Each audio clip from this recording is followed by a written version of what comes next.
Okay, good evening, everyone. Welcome to our August Zoom meeting.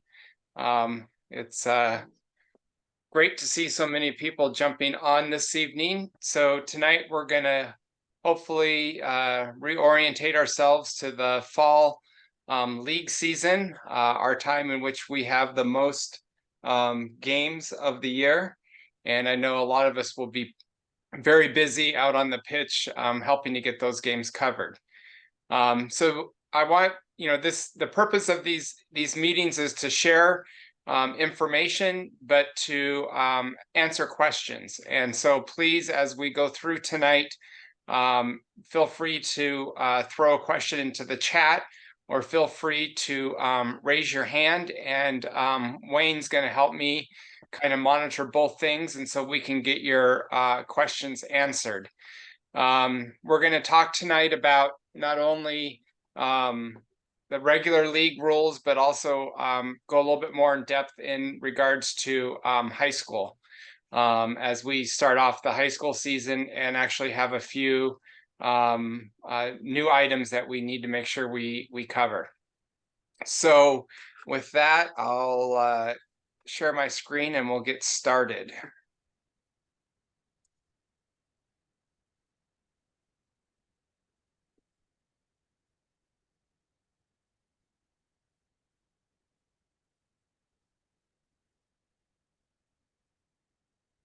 Is it coming through okay, Wayne?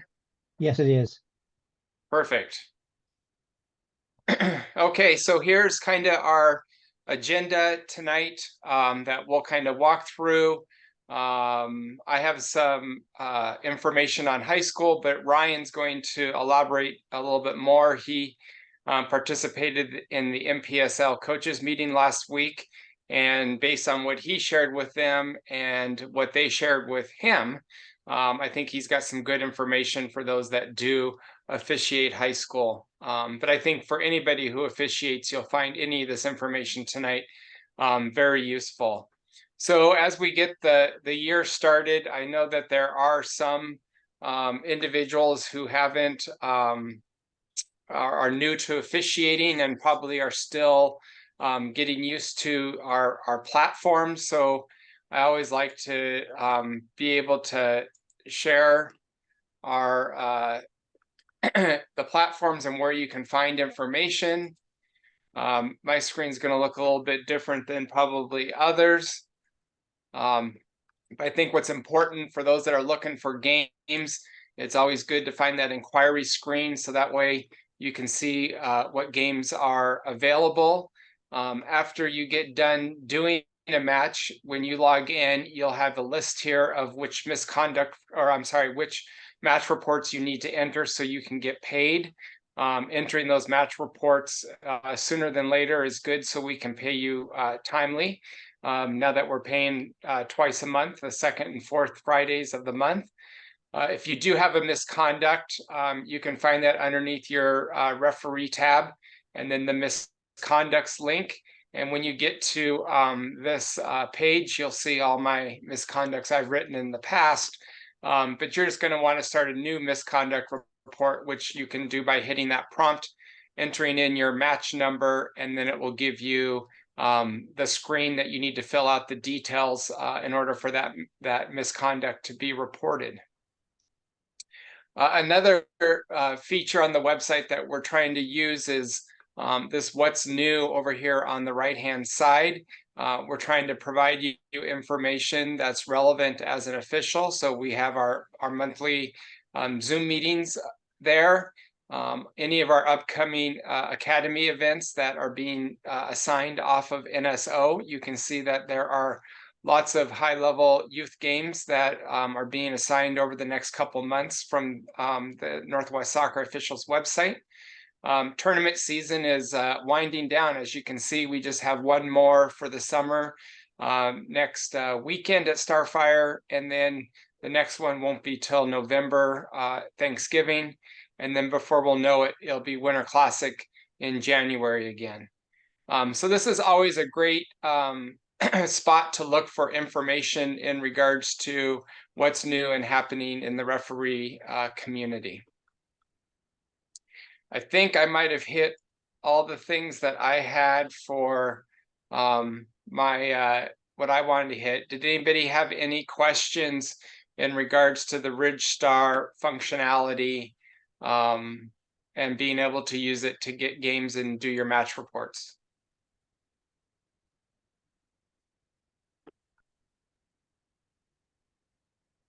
Okay, that's good. For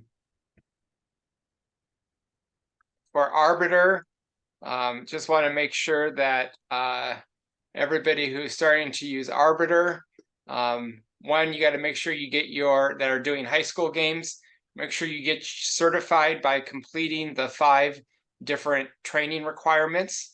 There is a 5th one this year that is the diversity training.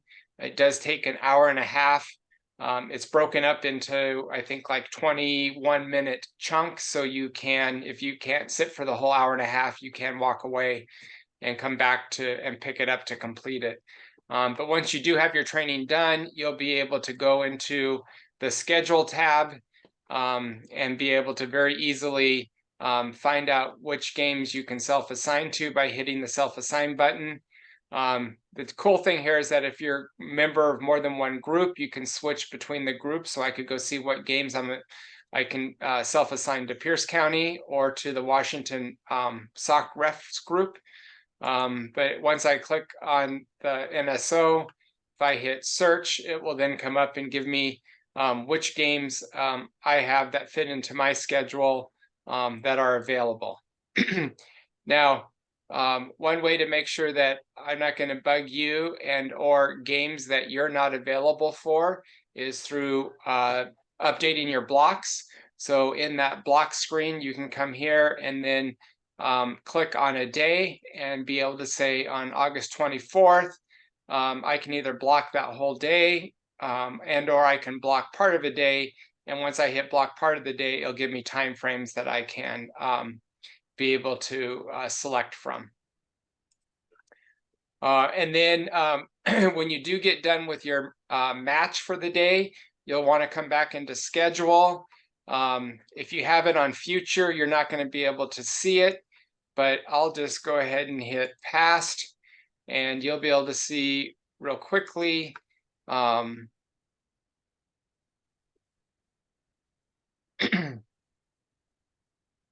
if Arbiter was working real quickly. It's not going to work for me. But when you come in here, you'll be able to, if it was a game, there'll be a spot that will have an R, and on that R, it will say, I'll be able to click on it and then enter my match report. I usually leave my filter on this month. So that way, every time when I come in here, the games for this month will show and I won't have to keep looking back and forth to find out where my game is to be able to do my match report. Anybody have any questions in regards to functionality around Arbiter?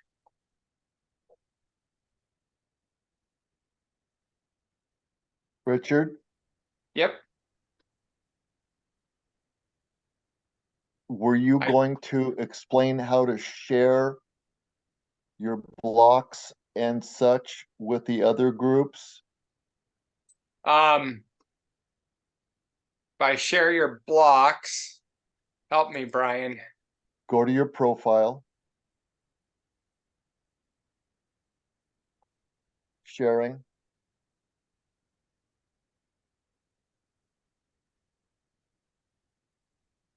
Oh, so here you can share your games with the other assigners so that way they can see that you have a game and where it's at. Thank you. Thank you. That's a lot easier than what it used to be.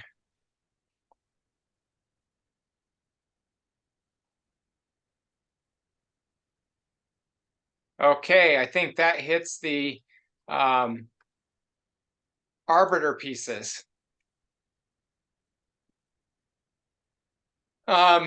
So something that I think many of you have heard me say in the past When issuing misconducts, your misconduct should be for something worse than the first misconduct you issued. Once you do issue a caution and or send off, when you write your report, you want to make sure that you look at who, what, when, where, and how.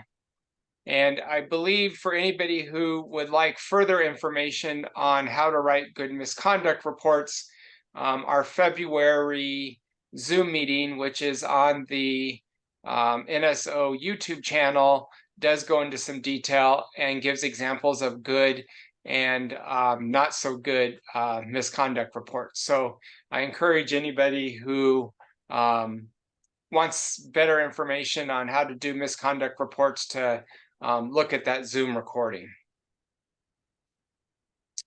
Washington Youth Soccer does use, for the most part, digital player cards that have a, and then also they usually will have pictures on the roster for you to be able to check them in. So either of those methods will get you the ability to check players in off of their rosters. WPL has also gone to digital player cards this year. They are not mandating that everybody use the digital player cards. They still do, well, we still can accept the laminated cards. And then I think everybody's favorite subject in regards to handwritten names onto rosters. And every league seems to have a different rule on it. And I think we always have a hard time as officials knowing which league has which rule. WPL did clarify when I kind of probed in that if a name is handwritten on the roster, another way for the team to verify that that's okay is that they usually will also have a US club roster, which is different than their day game roster. And if that player's name is on the US club roster, you can accept that being handwritten in on the game day roster. I think a great rule of thumb in regards to handwritten names on rosters is that one, you make sure that the coach has cleared it with the opponent, the opposing coach, because usually if the coach isn't happy about that, they can object, and then maybe the coach that's wanting to handwrite somebody in won't have that player play. If it gets yourself into a situation, you can always reach out to your assigner for assistance, and or you can always let them play, do a supplemental on the website that the handwritten card, the handwritten player was added, and then we can let the league sort it out after the game. And the team that hand wrote somebody in may end up forfeiting, but that's really their issue, not ours. Any questions about player cards, rosters, and handwritten names?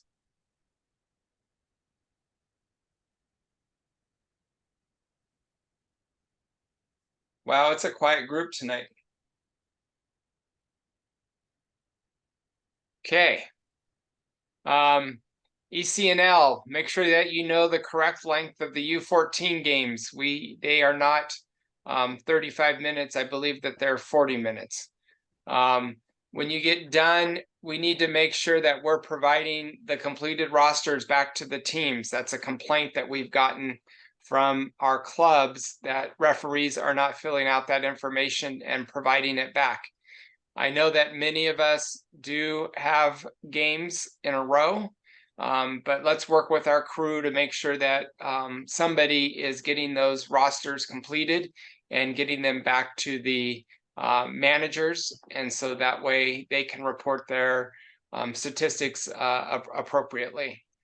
Remember, I know several of the age levels do not have re-entry in the half. So the player cards are a great way to be able to keep track of your substitutions. ECNL, just like most of our tournaments this summer, usually have trainers on site. So we're able to utilize that to be able to clear for any head injuries where we suspect a potential issue. So please use that.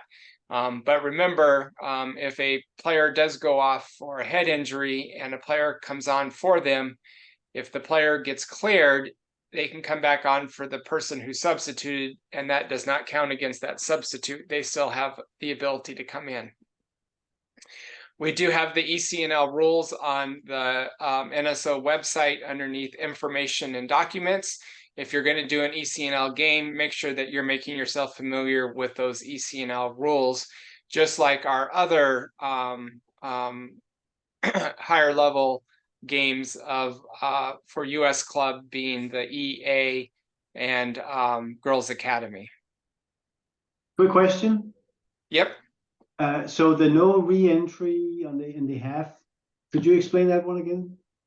Yeah, so ECNL only allows a player to be subbed once in a half.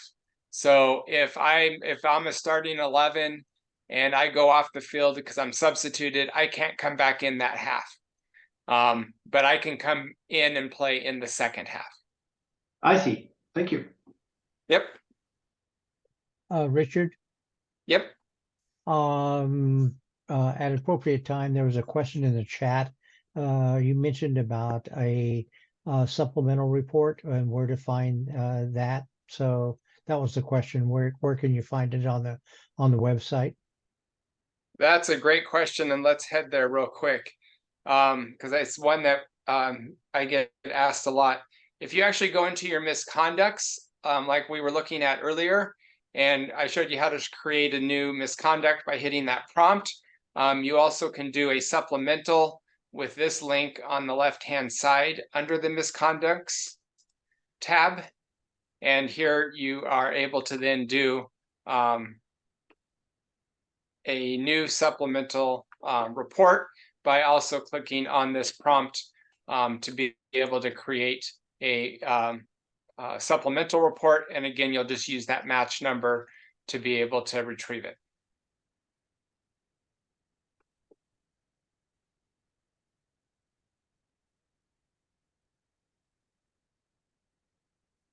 Okay. So I've been getting some feedback on ways that referees are interacting to players and or spectators and or coaches. And I know that at times we unfortunately are the target of probably comments that are inappropriate. But as referees, we're the ones that are supposed to be professional and be maybe more mature than the participants, spectators, or coaches.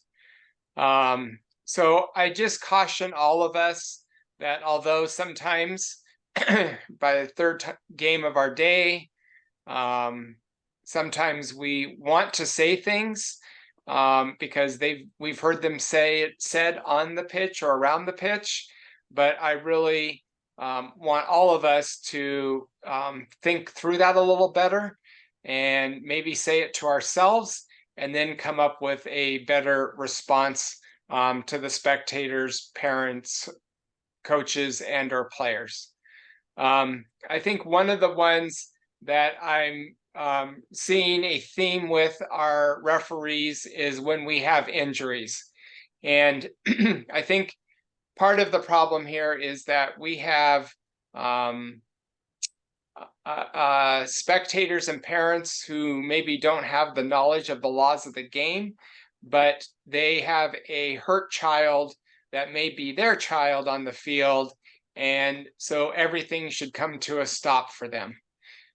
So when you do have injuries, I know that we need to stop the game when we feel that the safety of that player is in harm's way. The injury is so bad that we need to have that player attended to immediately. But I also know that we all have players who like to become injured to be able to stop an attacking play and or to maybe justify why the ball was just taken from them. And we, as the adult on the field, meaning the one that is responsible for the flow of the game, has to balance the safety of the players and also the flow of the game. But let's try to be careful on what words we use. Get up is probably not one I would choose. I also will caution everyone of using the hand gestures of like putting your hand up and telling them to get up is another one that maybe isn't showing the compassion that our players and spectators and coaches want. So please, next time before you blurt something out, think about it, put it through the professional filter, and decide if maybe you should word what you want to say a little bit differently. And so maybe you'll get a better response and or maybe get the action that you desire based on your interaction. So let's jump into mod soccer for a few minutes. We have several different levels of games. We have the under 8, which usually doesn't have referees, but some of them do. We have the 9 through U11, and then the U12. And we know for these games we have rule modifications from punt drop kicks, heading, build outlines, and offsides, sorry. I'm hoping that these complexities to the small-sided games can get simpler, and one of those ways is this new grid that hopefully Washington Youth Soccer will be publishing in the next week. I'm sharing it with you. You'll see that at the bottom it says confidential, do not distribute, but I know that several clubs that have been involved in this has already shared this within their clubs. But we hope that for Washington Youth Soccer, meaning RCL and several, and I know MPSL and SSUL, which are the majority of the games that are signed off Northwest Soccer officials, will be abiding by these rules for 2023-2024. So I know for us, the big change that happened last fall, a month or so into the season, was that RCL decided to use the heading, punting, build outline, and offside for U12. They've decided to continue that in the 2023-2024 year. And our other rec and select programs have also decided to adopt these rules for their leagues. So hopefully that's going to simplify it. So you will now see that for U8 through U12, for Washington Youth Soccer, there is no heading, no purposeful heading, no punting or drop kicking, as we all know. They will have a build out line, but we will be calling offsides at the midfield line, not at the build out line anymore, which actually is nice because that's how WPL uses the build out line for the games that they have a build out line.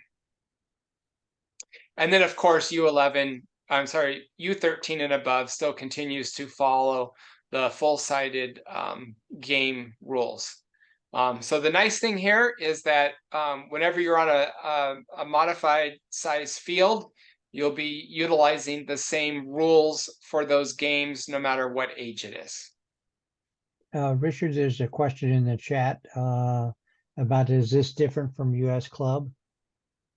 So I think I saw that Craig is on the Zoom meeting tonight, so hopefully he can talk. If I remember correctly, this now does follow the US Club, which is also the Washington Premier League, except for U12. From what I know, U12 for US Club still has heading, punting, They don't have a build out line, and then offsides called at the midfield line. I don't know, Craig, can you verify what I just said? Yeah, so I think the only difference is if there is a build out line in US Club, we are using the build out line as the offside line. Okay. So US Club uses the build out line for the offside.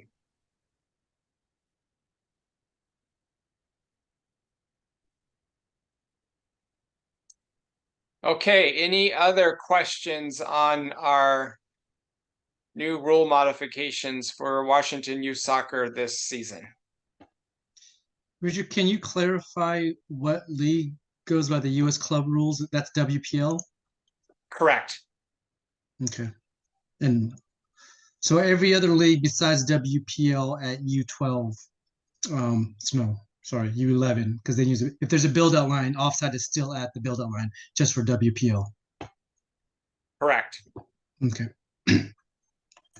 And everything else is at the midfield. Wow, that's a change, right? Yes, that is a change. Wow, that's gonna be interesting.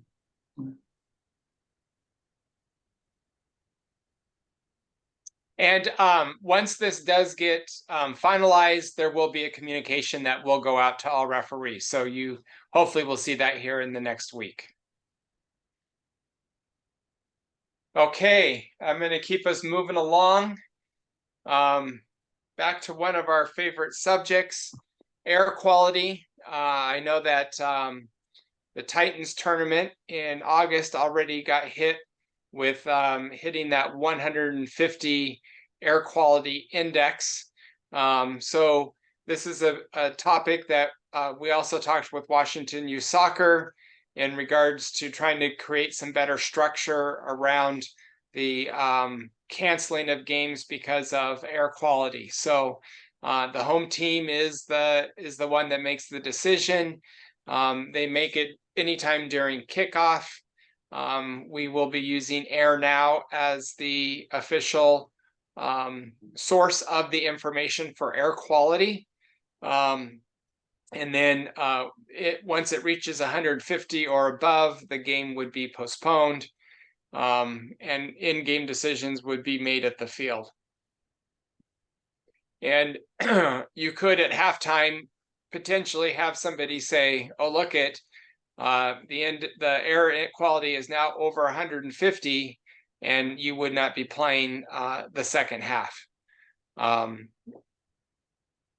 The air, from what I understand, Air Now gets updated once an hour. And so that's how you could end up not completing a game. Questions about air quality?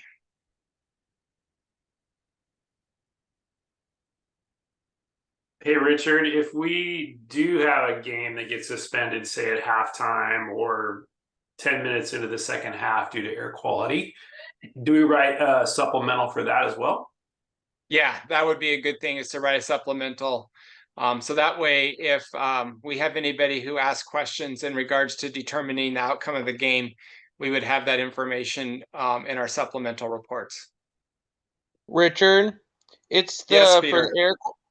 the air quality for a high school game is the trainer, correct? In charge of that?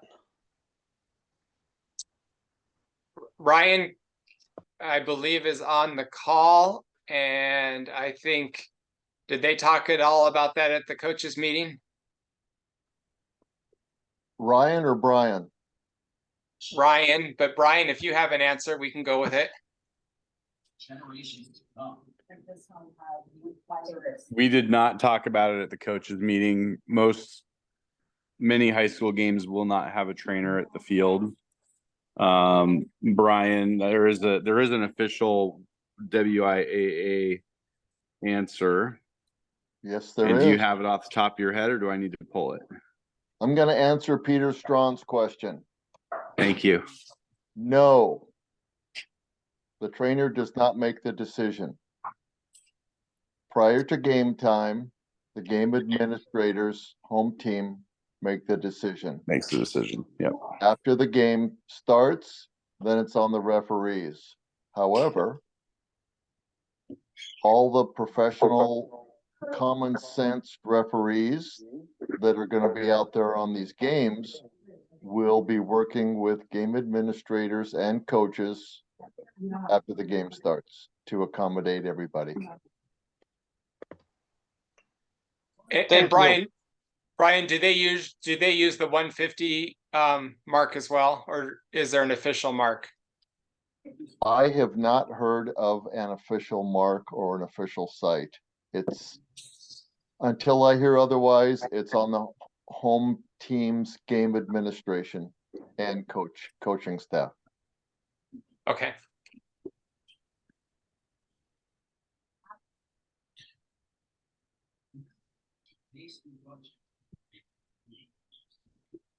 Okay, any other questions on air quality? Okay. So now what happens when we get games that get canceled? And I know that this can be confusing, so I thought I would throw this together tonight and share it on how when we get paid and when we don't get paid for game cancellations. And so if a game is canceled the day before and greater, we as referees don't get paid. If a game gets canceled day of, you then do get paid. The caveat there is if the game gets canceled the day of and it's an act of nature, there is no pay. If the game gets canceled at game time and it's an act of nature, you do get paid. So we really work with our clubs to try to have them decide as early as possible with the smoke and with the snow. Snow seems to have been easier in regards to cancellations, so that way we can save a lot of referees' trips out to the fields, where smoke seems to kind of do its own thing based on the wind, and what's happening in one spot might not be happening right next door to it. If the game's canceled halfway through the day and it's an act of nature, then there's no pay for the games that are just starting or had already started. So if games get canceled at 10 a.m. at Starfire because the air quality has hit 150, if you have a game at 2 o'clock, you're not going to get paid for the 2 o'clock game. Questions about game cancellation and payments. For high school, and I apologize, I meant to put that on here. High school is really only if you show up to the field and the game gets canceled. Any game that gets canceled prior to you showing up to the field, you do not get paid for. So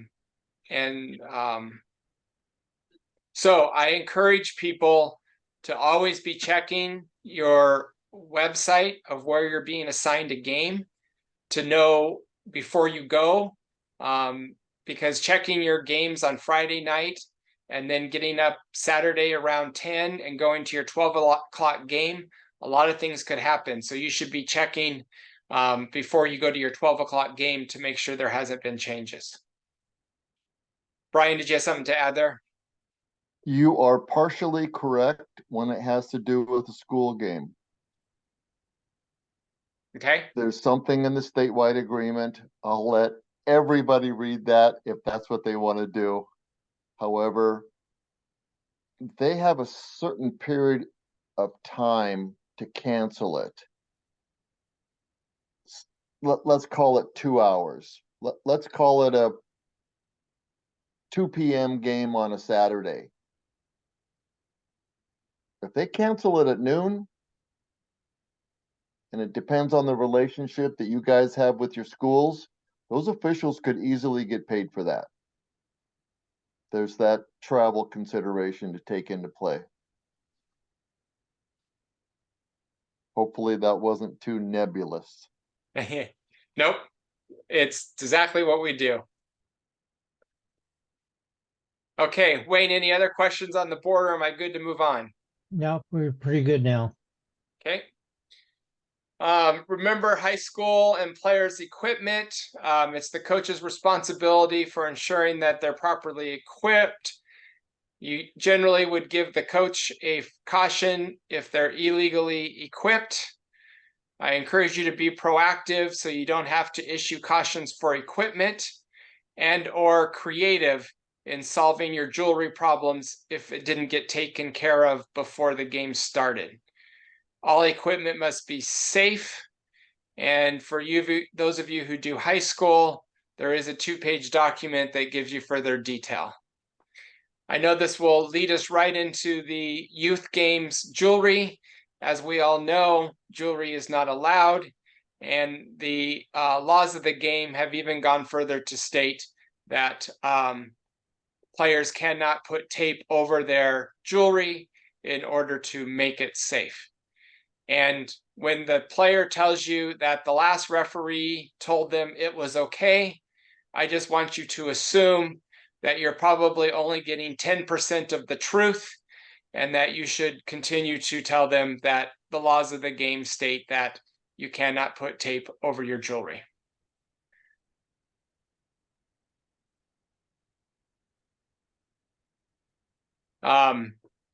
Misconducts. This is how high school administers the misconducts in regards to send-offs.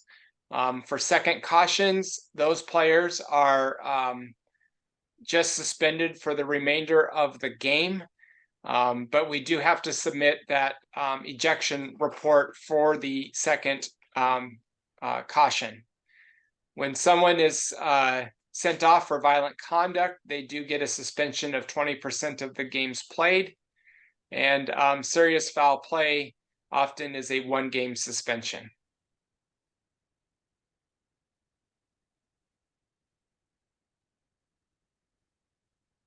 So Sorry, at this, just another question. yep, no On that problem. slide, you said that that's only for high schools?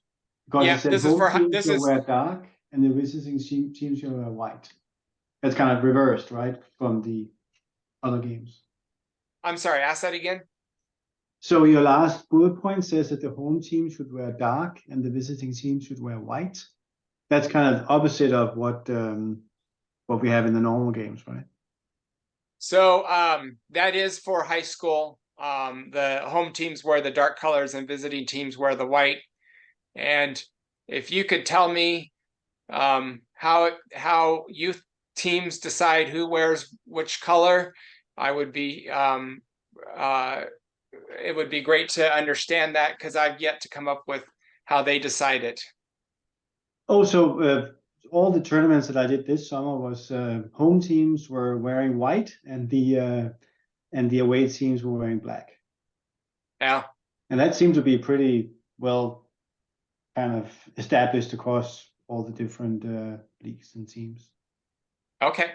But maybe it was just a coincidence, but that was kind of how. No, maybe there is more structure to it than what there used to be. Mm. Yeah. Okay. Ryan, I think you wanted to do some 2023-2024 emphasis for high school. Yep, I can jump through this. Can you see me or my TV? I can see you. Okay, perfect. Sorry, I just got back from Starfire after a long weekend at East Side Cup, so I'm sitting on my couch for this one. Just to clarify on the heat index thing, so WIAA, definitely use that site administrator, and they do follow the same criteria of 150. And once it's transitioned over to you, I'm pretty sure if the heat index goes into 150, the site administrator will work with you on that. Hopefully you're not running around with your AQI watch and you're paying attention to your game. So trust them to interject, if they need to, and then and or if you really feel like you need to call them over to revisit it, definitely follow the same procedure we're going to go through here with the harassment and discrimination at a bare minimum, but maybe without the coaches. So for 2023, 2024, the things I wanted to touch on that I touched on with the NPSL was around sportsmanship, code of conduct, harassment and discrimination policy, the WIAA sportsmanship survey. And then I always like to hit a couple topics. We're not going to spend a lot of time on those, but we did cover our favorite ones: handling, offside with deliberate play, and then consistency defined, and how sometimes what appears to be inconsistent is actually consistently apply with the laws of the game. So go ahead and jump to the next slide. One thing that we had, in the MPSL this last year, and I would say also with some of the schools, other schools that we serve, is we just had a lot of red cards. So since we had a lot of red cards, John and I, and John's the district administrator for the MPSL. We had a phone call mid-year and kind of said, hey, what's going on? How can we reduce this? And we looked at all angles. Is there more cards in high school than in youth, et cetera? We did a bunch of analysis. And what we came back with was we just need to ask everyone to be more respectful and to maybe better manage the participants in the events, whether it be a spectator, a coach, or a player, and call out that bad behavior so that things do not escalate and we don't result in situations where we have lots of yellow cards flying for unnecessary reasons and then resulting in red cards. And last year we had the highest number of red cards we'd ever had in the boys season. And after John and I had this conversation, and he communicated out to the coaches what he and I agreed to, which is, hey, coaches, let's help, when players act up. Let's pull your kids back. Let's, keep them off for an extra minute and talk to them if they're saying unnecessary things. And we saw our red card count go extremely much lower than what we experienced in the first couple of weeks of the season. So we talked about, since the coaches were there, John and I thought we'd hit on, hey, there is a code of conduct the WIAA policy, publishes. And so these are the things, that they say, and we're focused on refereeing. So we talked about the fact that, coaches are supposed to accept our decisions and avoid public criticism of our officials and participants. Shouldn't be yelling out to the other players. They shouldn't be yelling out to our referees. And, by not doing that, it's going to help, avoid unnecessary things and escalations across all participants in the stands and on the field.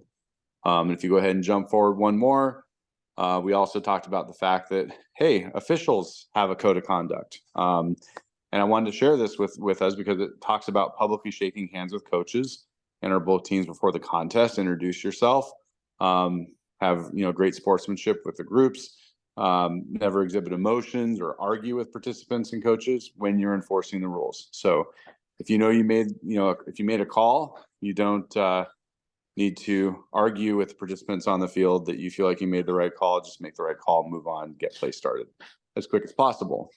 But handle yourself in a very professional manner. Be respectful when you're communicating with players. Maybe don't tell them to shut up or some other things that I've heard, over the many games that I've been around. And think of other ways to ask for people to align, to behavior.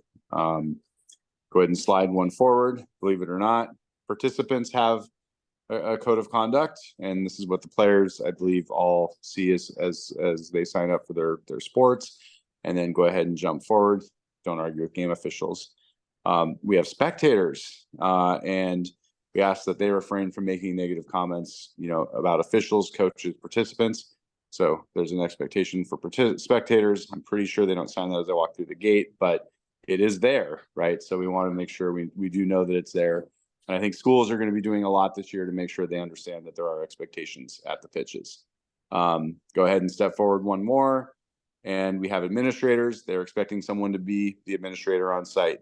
And as I talked to our coaches, we talked about JV games and C-team games. Sometimes our coach has to wear multiple hats. We always hope that they don't have to, but when they do, they need to know which hat they have on and make sure that they know that they're going to be responsible for the spectators and supervision over everyone at the facility if there's not a site administrator there from the school.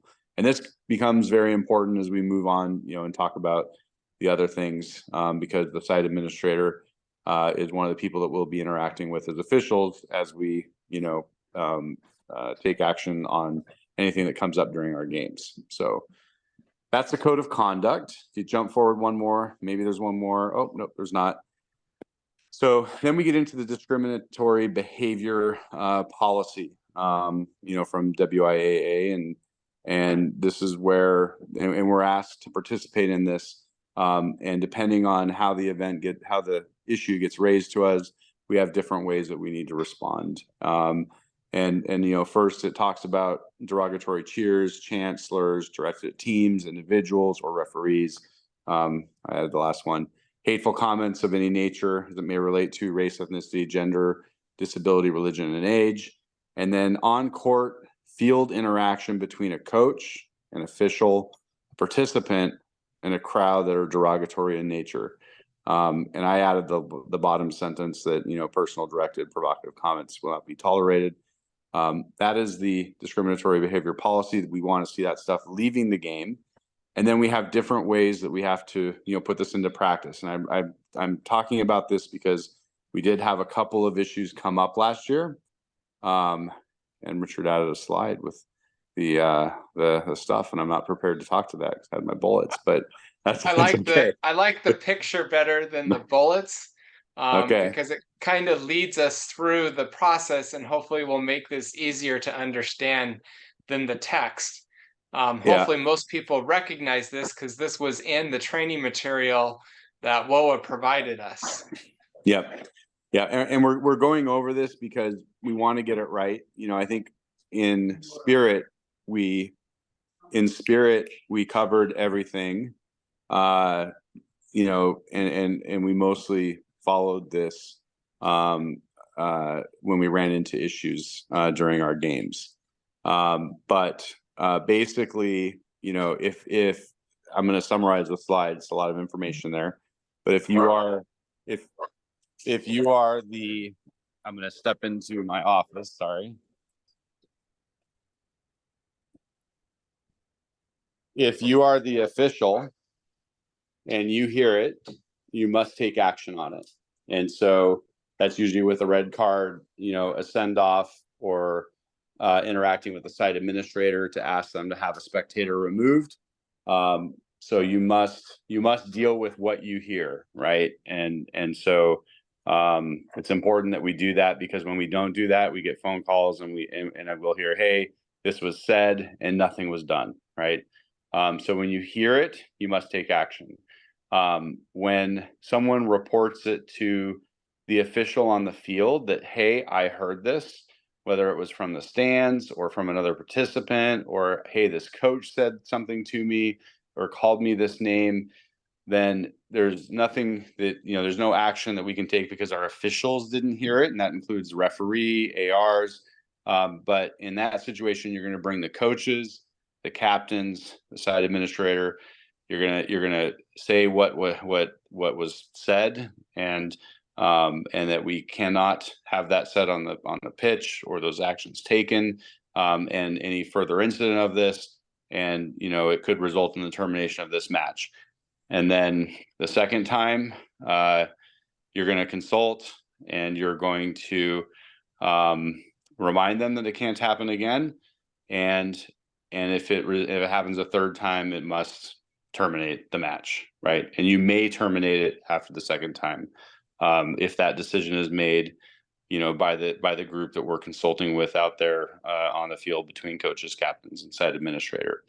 And then in the instance in where it's up in the stands, the site administrator is going to get the attention of the referee. We're going to have that same communication, and then and they're going to do a PA announcement. And then we would go through that consultation process, and repeat it if necessary, and again terminate the game if it cannot stop. Anything? Ryan, there's a question in the chat. Okay, what was the question? It was basically if the and let's call it a slur or derogatory remark is in another language other than English. It must be addressed, right? And if you as a referee don't know that word, right, and then you don't know it's derogatory, then you're going to be told that someone said something, right? So if you know, and if it's said in Spanish and you speak Spanish and you understand what's been said, you must stop and you must address it. If you don't, then a player is going to tell you what was said, and you're going to follow this procedure and bring the captains and the coaches and the site administrator together and have a consultation.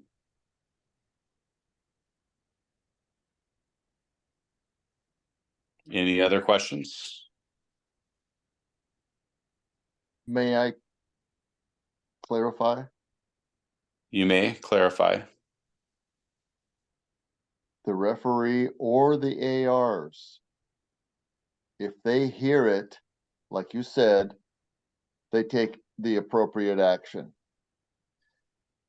If a player or a coach comes up to the AR, they get the referee's attention, the game gets stopped, and then that process with coaches and captains comes into play, correct? That's correct. Yeah. And hopefully it ain't gonna happen 3 times. And I caution anybody who feels like enduring something like this 3 times. Like, I think you said that it doesn't have to go 3 times, correct? Correct. Yep. Does not have to go 3 times. The consultation is there for the team of people discussing it to decide what the appropriate action is. And after the, first offense, hopefully you never deal with it again. But after the second offense, is it going to stop? Let's talk about that before you move on. Hey, Ryan, is it fair to say that this happened once in all of our games last year? Yes, this happened once in all of our games. And I hope we spend more time talking about it tonight than we do administering it on the field next year. And I think it kind of, knowing that this process is there, it will be disruptive, right, to the game and the game flow. And I'm hopeful that all the participants know that, and that we don't have some of the unnecessary stuff being said or being, or being supposedly heard or actually heard, right? Either way, I just hope it all goes away, because now everyone's being trained on it. Players, coaches, referees, if they all know it's there, then hopefully people will just behave. So I think that part of, as you said, Ryan, us spending time on this is that it's not something we hope we'll be using in every game. But unfortunately, when it happens, we have to know how to deal with it, because there's been such a thorough laid out process. I'm going to relate this back over to our other games, because again, this here demonstrates that if we have a problem with a spectator, it's not the referees that have jurisdiction over the spectators. It's in high school, it's the administrator or the game management. In our youth games and our adult league games, it's the coach that we need to work through when we're having problems with our spectators. And as like Ryan said, most often when you give a red card because the official did hear the inappropriate discriminatory behavior, or you give a coach a yellow card because the parent's being an idiot on the touchline, it's going to stop, and you're not going to have to go through any of this stuff any further. But when we don't deal with it as officials and hope that it goes away, what we permit, we're promoting, and it's not going to go away. It's just going to get worse in your game. So if we just all start the season off on dealing with the behavior through the mechanisms that we're given of our misconducts, or this process if we have it in our high school games, and hopefully that will make our fall season go much smoother for everyone. Yep. Yeah, and just remember that, a lot of us are used to talking to one coach, then the other coach, and and this is laid out that we bring everyone together. And I think that's where we've tripped up the most last year when this was first put in place, is that we would individually consult and just make sure that you bring coaches together if something falls into the category that must follow this process. And relaying back to our youth games this weekend, I will tell you, I was out on a lot of fields, and there's a lot of cards issued to parents, and direct interaction between the referee and the parents, and model this, work with coaches. If you don't have site administrators, insert site administrator with coach. Always work through the coaches. The club is responsible for the parent behavior, and don't put yourself in a situation where you're interacting directly with parents. All right. So that's that was the policy that we covered. Obviously, this is just in words and text, what that was, as we talk through it.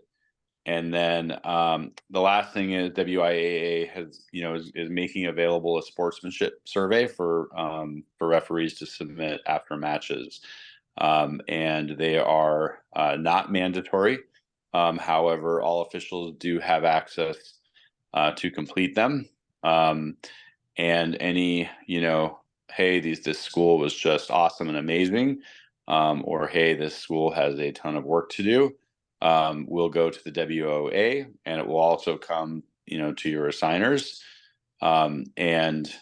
Please, if when you're filling these out, please communicate both good and bad. Don't be, the person who always goes to the referee evaluation page and only fills out when a negative, evaluation of a survey. Acknowledge good behavior as well.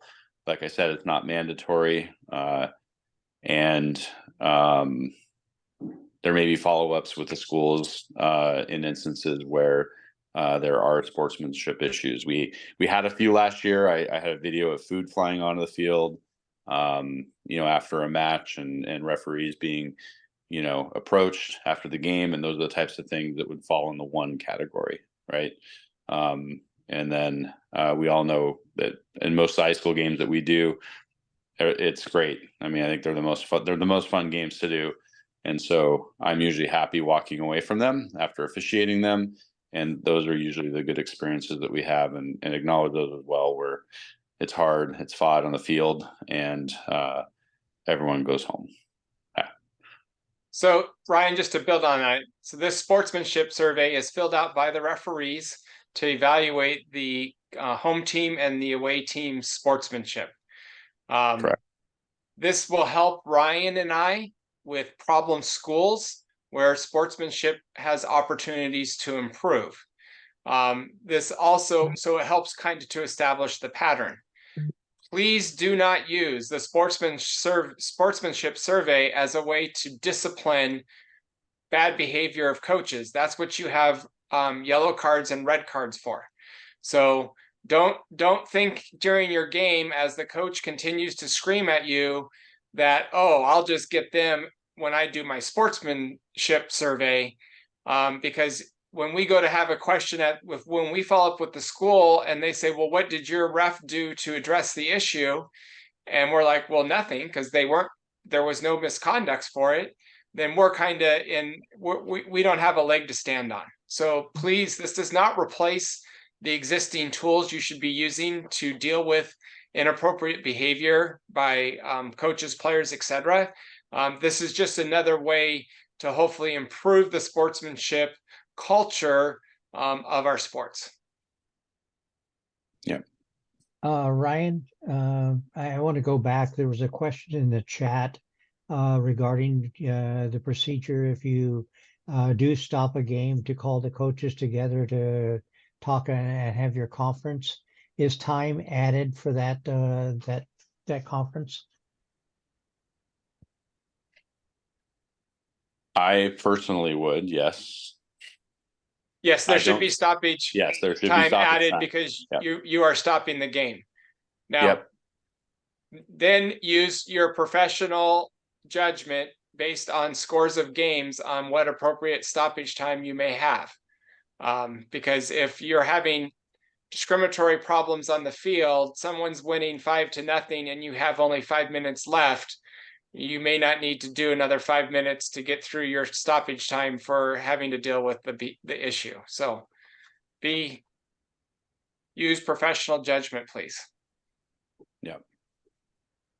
The reason why I hesitate is I'm thinking through bus schedules and everything else, and I will follow up and double check. But I would say you need to have, yes, you need to add time if you take time, much like an injury.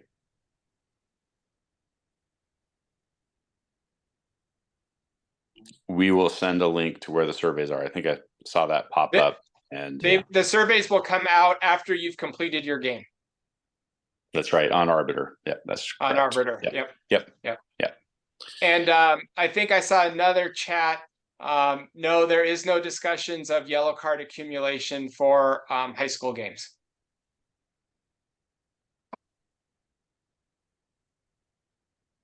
Okay, did you want to do this slide, Ryan? Just really quickly, just so you guys know, we'd like to talk to the coaches about stuff that we hear being yelled from the sideline and feedback from referees, and if we talked about handling, like I said, offside, contact the numbers, like these are fouls. We want our referees to call them. We tell them to call them. They can't see it coming. We talk about the in and out of play. If you're not running with my AR number 2, which you should never be doing, or my AR, you should never be following my AR up and down the field. If you're not with them, you're probably not going to know exactly. And we already talked about the consistency, and laws being applied. It may feel inconsistent, like handling by a defender versus handling by an attacker scoring a goal, and a defender it being accidental and them clearing it out. It would not be a handball, and you feel like it's inconsistent, but it is actually good, consistent application of the law. So if you jump through the handling, you go ahead and jump through the slides. Forward 1. You got questions. You kicked all the other ones out. So I highlighted certain things for them. On the offside stuff, I just said, here's the offside law, here's deliberate play, and then I gave them the criteria that we run through in really small font, and I tell them we think through that in about 3 seconds without VAR and make a decision. So be kind. And other than that, they're happy as usual, with what they're seeing out there, and excited to get the season started. The only other thing, and we're gonna send this out, is the NPSL, and I have the teams up on my computer for 3A and 4A have adopted. I'll go back out there and pull it up. An abusive language policy for the 23-24 season that they're asking us to administer.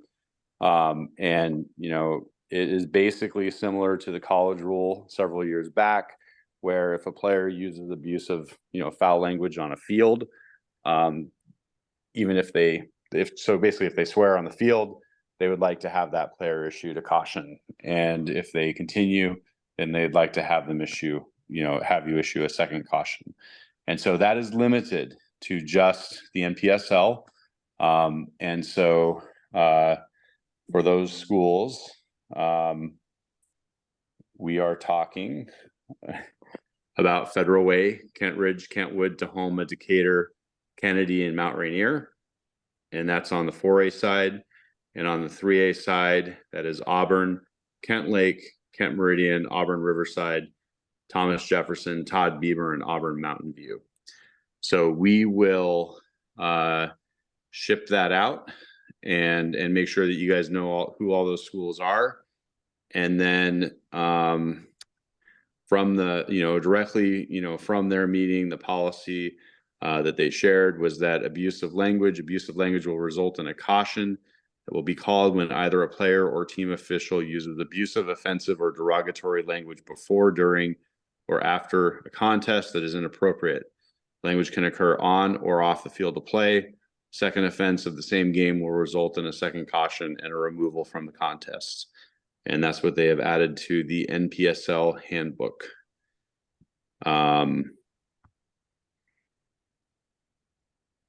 And then we'll send that out to everybody, right, Ryan? We'll send that out to everybody. Yep. Any questions on that? There was a question in the chat about the overtime rules and ties. Does for- and the question is whether Kinko has the overtime the 5-minute overtimes. And Brian, did you guys have the Kinko meeting yet? I have a meeting with Liberty here this week, but wanted to make sure I had heard they'd gotten rid of it. And then I'd heard that it was back, and it's always fictitious. So I always wait until I hear it from the AD. Once I meet with him. Did you guys have your Kinko meeting yet? Yes. And what was the decision? However, when saying hello to the coaches before the game, tuck your ego aside and say, hey, coaches, here's what I think I know. Tell me. It's okay to ask. That's my way of saying I'm not sure. And when I'm not sure, check in with the coaches. Yeah. I also put a link in the chat area. It's a YouTube about doing the evals. Thank you. Did you have an answer from Kinko? All of our other games are no overtimes, 100%. So Kinko is our only one in question for Hazen, Liberty, and a few others.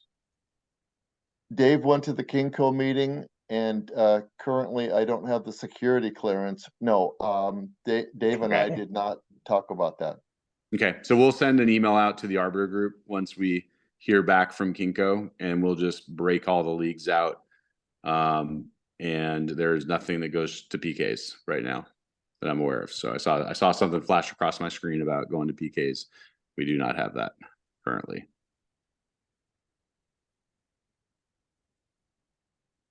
Okay. I know we're past 11 already. I'm sorry, past 8 o'clock already. I try to keep these within an hour. Does anybody have any other questions for Ryan? Richard, I have a question, not for Ryan, but if we can circle back to the jewelry aspect, the equipment. There was a religious exemption that I was told a player could play through for religious exemption only. Can you give us guidance on that? How do we determine what's a religious exemption for jewelry? I think if a player tells you that they're wearing it for religious purposes, that would be the exemption. And in that case, we ask them to tape it up if it's an earring. So at that point, the jewelry would still need to be safe. So yes, tape would be an appropriate way to make it safe. Thank you. Okay, so as we head into the fall season, I'd like to try to refocus us out of the tournament fun time where a lot of us as referees maybe tried some new tools from our toolbox. Teams were trying to figure out how to play with the new players on their team. And we really have to ratchet it down because these games start to matter for teams in regards to their standings in their league. So I always like to remind referees that we are the CEO of our games. We are responsible for making sure that those games occur according to the league rules, the laws of the game, and what the clubs and leagues expect from us. We have customers that we are supporting. Our customers are our spectators, our players, our coaches. They've come to participate in a game in which you're being paid to officiate. Spectators usually are paying a lot of money for their kids to play soccer. And so they feel like they have maybe some further entitlement on providing you feedback on the game. But remember, they've invested a lot of time and energy and financial resources for these games. We have clients. So our clients are our soccer clubs. They've picked Northwest Soccer officials because we have officials that come out and provide a good product. We provide a safe environment. We keep the game professional. We keep our games on time. we have 98% full coverage of all of our games. So we have clients that want our services, and we're really looking to all of you to help uphold the product that we've created and be able to provide them a good service.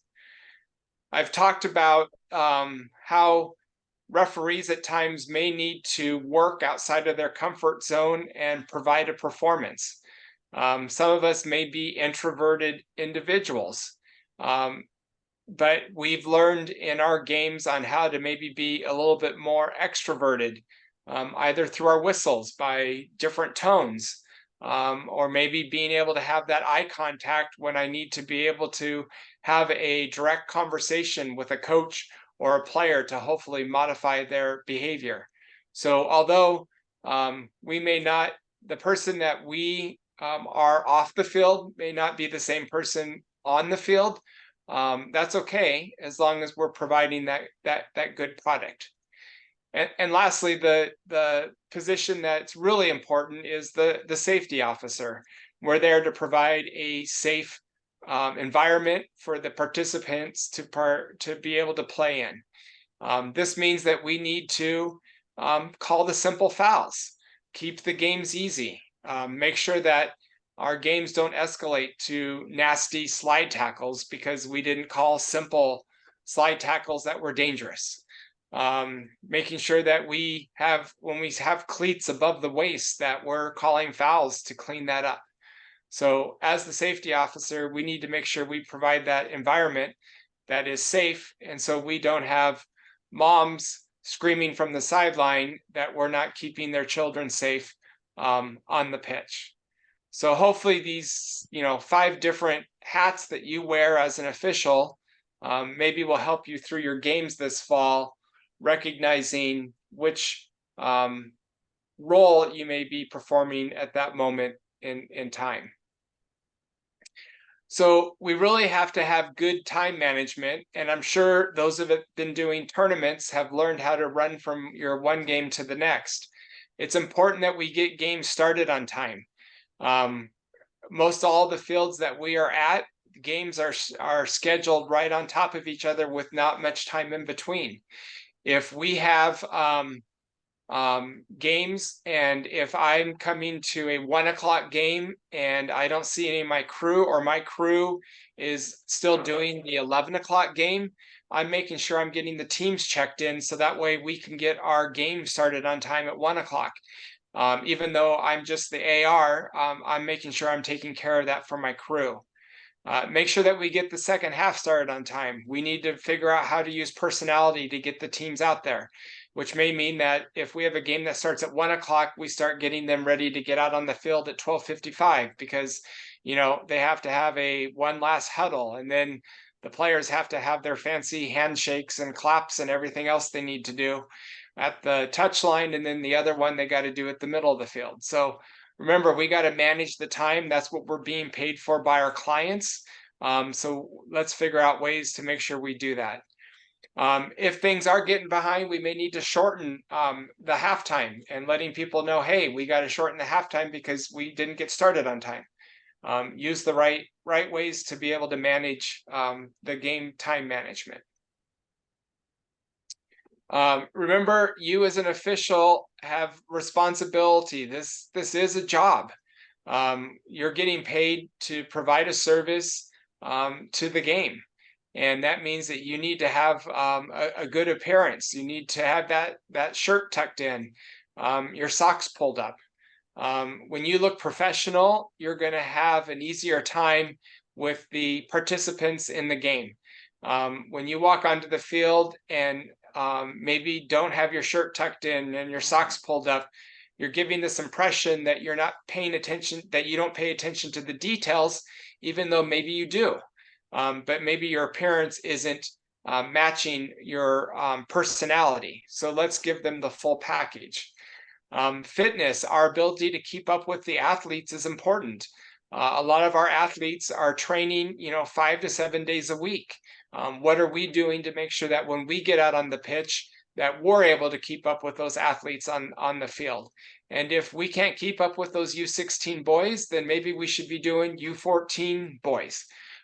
So let's make sure we're taking the games in which our fitness has the ability to serve the game well. Schedule, make sure that you know what your schedule is. Turnbacks, for NSO, you can turn back games 7 days in advance, and you're not on the hook for it. If you turn that game back between 7 days and 1 day, you're still responsible for that coverage of that game if nobody picks it up for you. If on Tuesday you find out that your game on Saturday has been changed from 1 o'clock to 3 o'clock, and so you can no longer do that 3 o'clock game that you signed up for after your game, go in, get it turned back right away, and then email the assigner and say, hey, Richard, I'm really sorry. My team's game got changed from 1 o'clock to 3 o'clock, so I can't do that 3 o'clock game anymore. And most assigners will get you off those games. We can understand how games. So if you have something that's changed, communicate to the assigners. Assigners are going to assume if you don't communicate, you're just hoping that somebody will pick it up because you found something else better to do than to make money.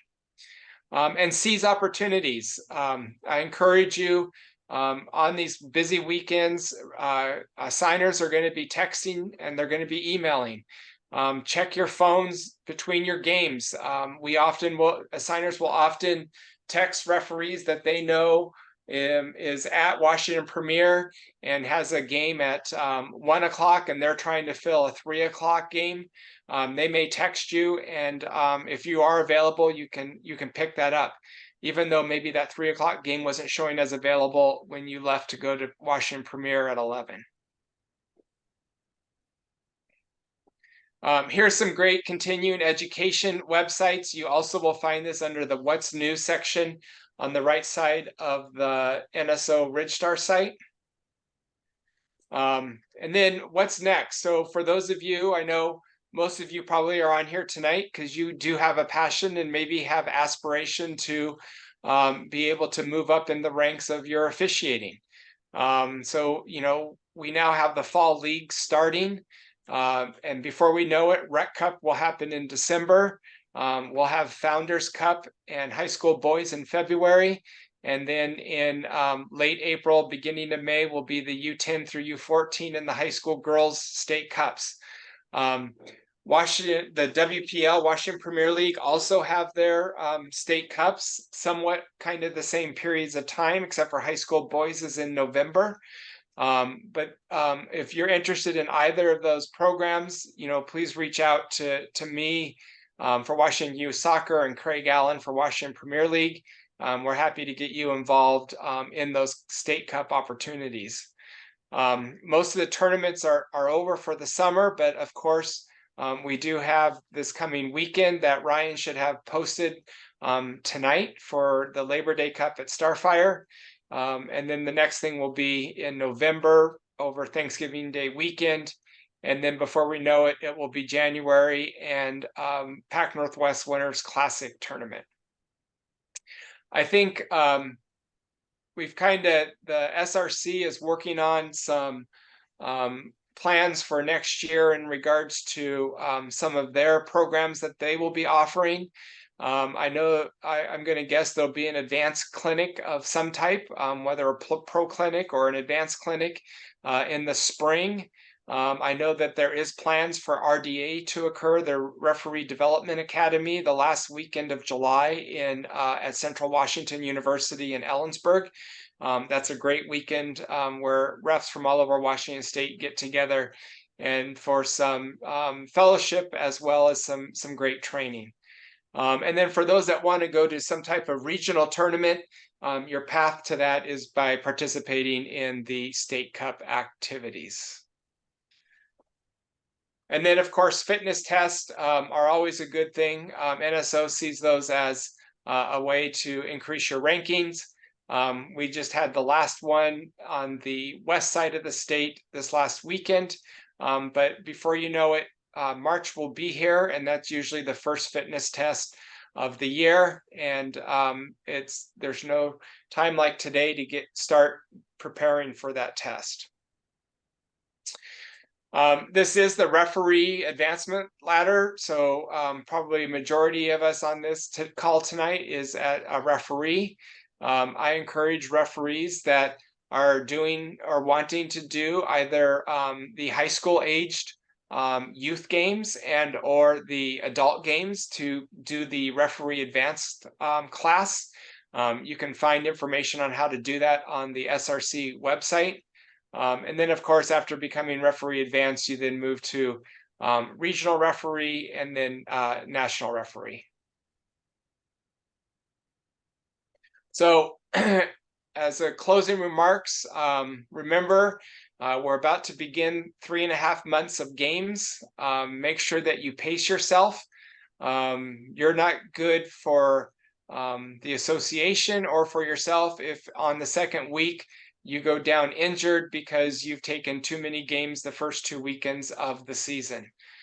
So make sure that you pace yourself and take the right levels of games. But challenge yourself.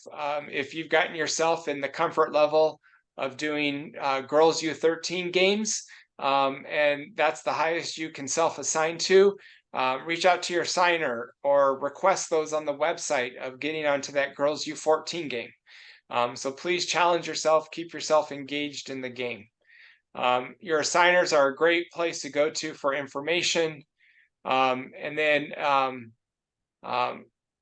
always, it's nice to be able to go out and officiate with friends. So if you know friends that want to become referees, there are some classes coming up, and get them to come out, and you can make money with your friends doing something that you like to do. And with that, we'll open it up for any questions.